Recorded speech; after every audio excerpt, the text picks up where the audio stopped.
पंतप्रधानांच्या जवळ तो पोहोचला होता। त्याचबरोबर इतर अनेक नेत्यांच्या जवळ पोहोचून त्यांना फोटो काढले होते। हे फोटो सोशल मीडियावरती पसरले होते आणि याची चर्चा सुरू होती की हा व्यक्ती आहे तरी कोण। शपथविधी सोहळ्यामध्ये त्याने चमकोगिरी केली आणि पंतप्रधानांची सुरक्षा व्यवस्था त्याने भेदली होती। भारतीय जनता पक्षाच्या तक्रारीनंतर या अनिल मिश्राला अटक करण्यात आली।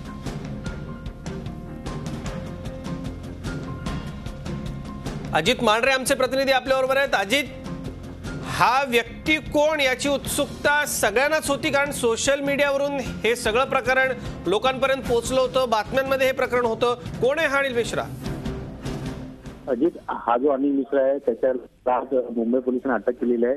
कोलावा पोलिसांनी अनिल मिश्रा अटक करून मुंबईच्या किला कोर्टामध्ये हजर केल्यानंतर न्यायालयानं 11 नोव्हेंबर पर्यंत अनिल मिश्राला पोलीस कोठडी सुनावलेली आहे। नेमका अनिल मिश्रा कोण आहे आणि हा कसा संपूर्ण सिक्युरिटीमध्ये आतमध्ये गेला, ज्या ठिकाणी काही निवडक लोकांना फक्त प्रवेश होता, असून देखील अनिल मिश्रा संपूर्ण सुरक्षेचे जे घेरे होते ते तोडून आतमध्ये कसा काय गेला याची चौकशी करता मुंबई पोलिसांनी अनिल मिश्राची पोलीस कोठडी मागितली होती। न्यायालयानं पोलीस कोठडी अनिल मिश्राची दिलेली आहे।